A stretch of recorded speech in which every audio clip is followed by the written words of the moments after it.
Assalamualaikum warahmatullahi wabarakatuh. Jumpa lagi bersama saya Andi Malarangeng dalam bincang-bincang tentang negara dan politik. Dan akhir-akhir ini banyak perhatian masyarakat tertuju pada perkawinan yang terjadi beberapa waktu lalu di Solo antara Bapak Anwar Usman, yaitu juga Ketua Mahkamah Konstitusi, dengan Ibu Idayati, yaitu juga adalah adik kandung Presiden Jokowi. Tentu saja kita mengucapkan selamat kepada kedua mempelai, semoga bahagia selalu. Pertanyaannya memang yang kemudian banyak orang menanyakan adalah apakah perkawinan ini tidak menimbulkan konflik of interest antara kedudukan Pak Anwar Usman sebagai Ketua Mahkamah Konstitusi dan juga sekaligus sebagai ipar dari Presiden Jokowi. Bahkan reaksi dari beberapa pihak cukup keras. Kalau kita lihat misalnya berita hari ini, PBHI, yaitu Perhimpunan Bantuan Hukum dan Hak Asasi Manusia Indonesia, membuat petisi meminta Pak Anwar Usman untuk mundur dari kursi Ketua Mahkamah Konstitusi. Dan alasannya kan karena ada hubungan keluarga dengan Presiden Jokowi. Nah, ini memang reaksi yang cukup keras. Selanjutnya ini di Detikcom dikatakan bahwa perkara pengujian undang-undang di MK menempatkan presiden, eksekutif, sebagai pihak sama seperti DPR, legislatif, yang keterangannya selalu menolak pembatalan undang-undang meski bermasalah. Misalnya Omnibus Law Cipta Kerja, misalnya. Sehingga kepentingannya berlawanan dengan hak konstitusional rakyat selaku pemohon perkara. Nah, selain itu, kata Julius, jika ada perselisihan terhadap hasil pemilihan umum, misalnya Pilkada Solo dan Medan, yang dimenangi keluarga Presiden Jokowi, yaitu Gibran Rakabuming, yaitu Wali Kota Solo, dan Bobi Nasution, Wali Kota Medan, juga akan diajukan ke MK. Memang yang dipersoalkan adalah potensi adanya konflik of interest, konflik kepentingan dari Pak Anwar Usman sebagai Ketua Mahkamah Konstitusi, serta posisinya juga sebagai ipar dari Presiden Jokowi. Mari kita lihat fungsi Mahkamah Konstitusi. Berdasarkan pasal 24C ayat 1 Undang-Undang 45, tugas Mahkamah Konstitusi sebagaimana juga kewenangan Mahkamah Konstitusi antara lain menguji undang-undang terhadap Undang-Undang Dasar 1945. Nah, ini yang dikatakan sebagai judicial review. Yang kedua, memutus sengketa kewenangan lembaga negara yang kewenangannya diberikan oleh Undang-Undang Dasar 1945. Tiga, memutus pembubaran partai politik. Dan keempat, memutus perselisihan hasil pemilu. Nah, dari beberapa 4 kewenangan Mahkamah Konstitusi itu, yang memang ada potensi konflik of interest, yaitu pada kewenangan judicial review, menguji undang-undang, dan yang kedua adalah memutus perselisihan hasil pemilu. Ini dua ini yang kemungkinan ada yang namanya konflik of interest. Konflik of interest atau konflik kepentingan terjadi jika seseorang mempunyai kepentingan pribadi, termasuk dalam hal ini kepentingan keluarga, teman, maupun juga keuangan dan sebagainya yang bertentangan dengan tugas-tugas pokoknya sebagai pejabat negara atau pejabat publik. Itu namanya konflik of interest, konflik kepentingan. Nah, dalam hal Pak Anwar Usman dengan menjadi suami dari Ibu Idayati yang juga menjadi adik kandung dari Presiden Jokowi, maka beliau sekarang Pak Jokowi dan Pak Anwar Usman adalah semenda.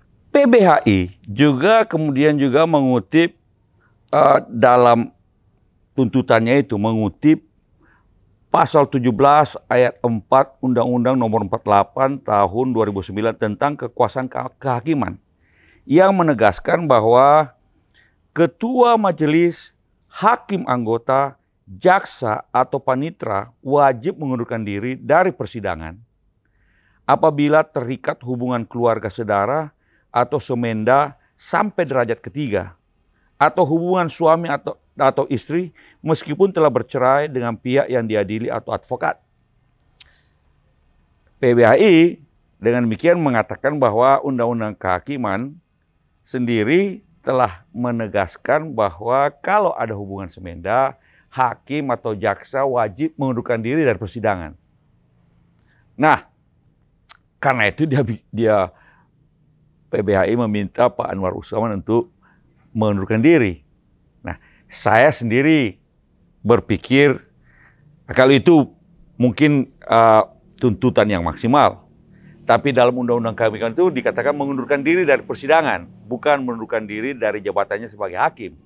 Nah, karena itu minimal kalau untuk menghindari potensi konflik kepentingan itu, saya katakan potensi karena belum terjadi, kawinnya juga baru kok, karena itu belum terjadi. Tetapi potensi konflik of interest jika menyangkut yang dua hal, menyangkut judicial review atau menyangkut tentang mengadili sengketa pemilu. Kalau mengenai sengketa lembaga negara, sengketa kewenangan lembaga negara maupun pembubaran partai politik, kemungkinan besar tidak ada konflik of interest-nya langsung berhubungan dengan Presiden Jokowi. Tetapi jika berhubungan dengan judicial review undang-undang terhadap undang-undang dasar maupun juga sengketa pemilu, di sini ada masalah. Nah, ada potensi konflik of interest. Kenapa begitu? Begini. Setiap undang-undang itu disahkan oleh Presiden.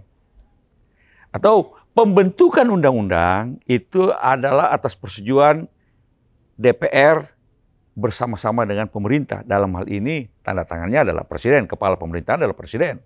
Karena itu maka dalam konteks pembentukan undang-undang, di situ ada kewenangan Presiden.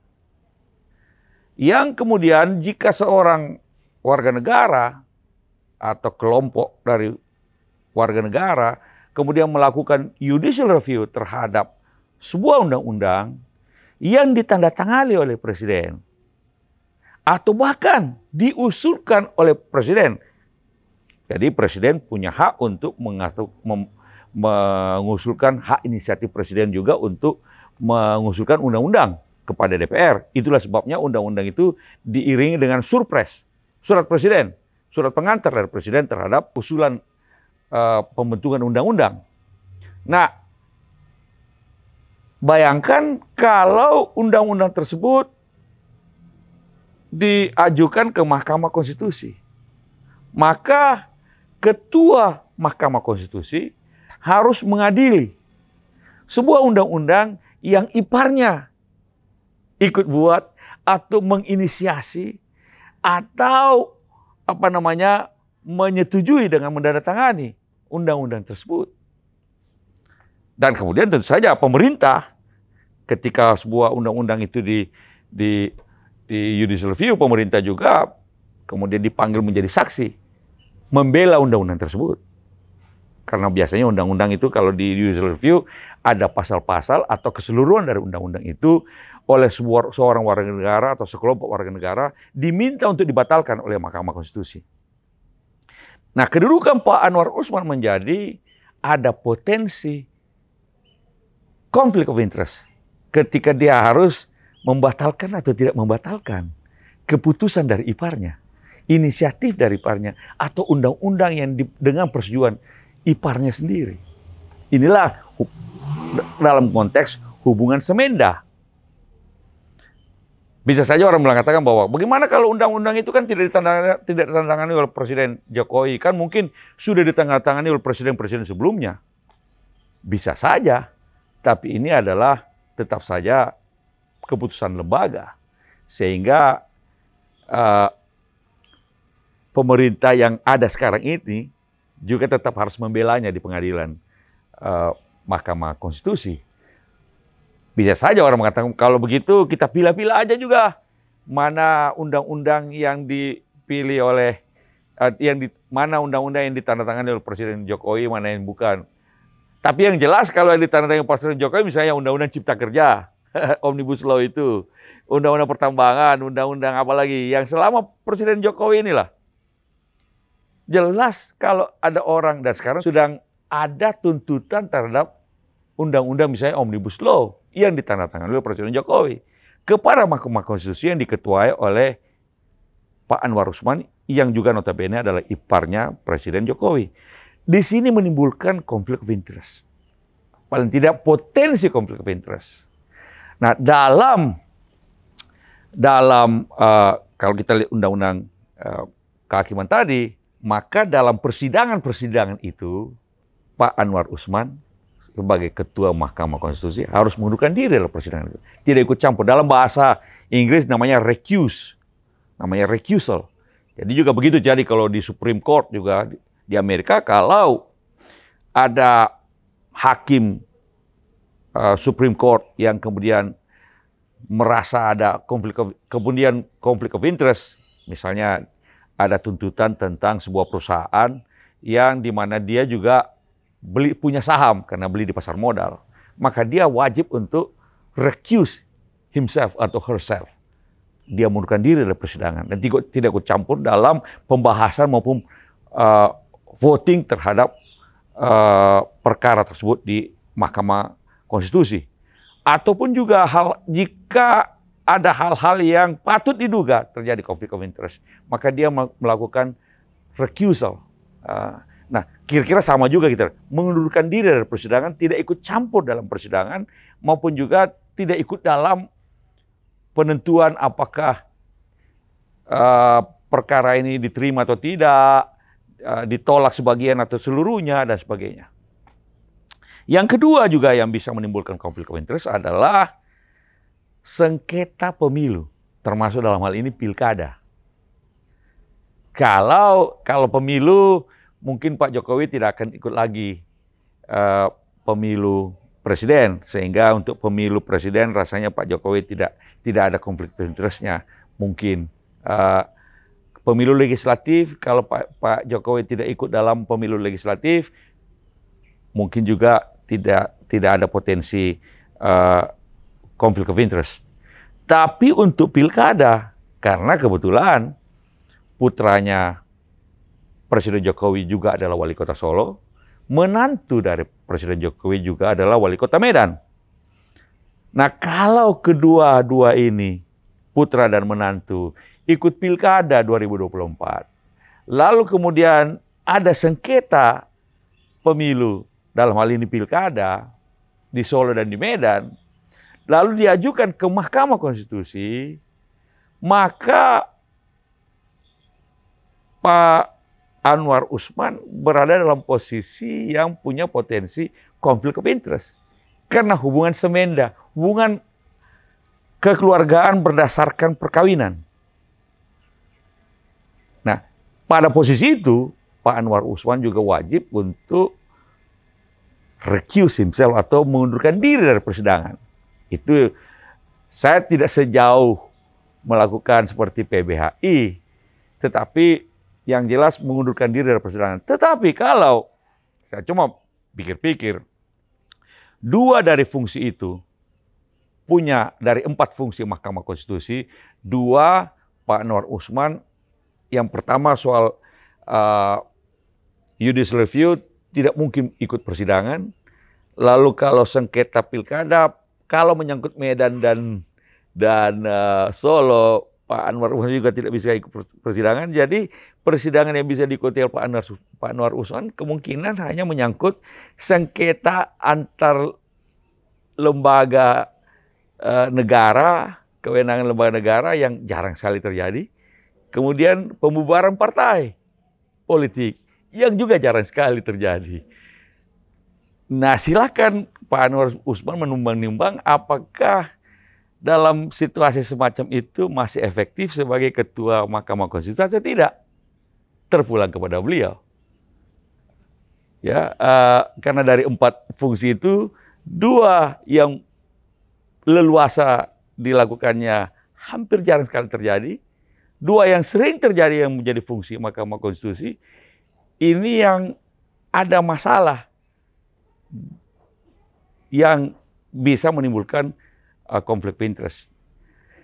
Sekali lagi, terpulang kepada yang bersangkutan, Pak Anwar Usman sendiri menilai ketika terjadi hal semacam itu dan apakah masih mampu menjalankan tugasnya dengan baik dan terbebas dari konflik of interest. Saya rasa sampai sekian dahulu. Kita jumpa lagi pada kesempatan berikutnya. Assalamualaikum warahmatullahi wabarakatuh.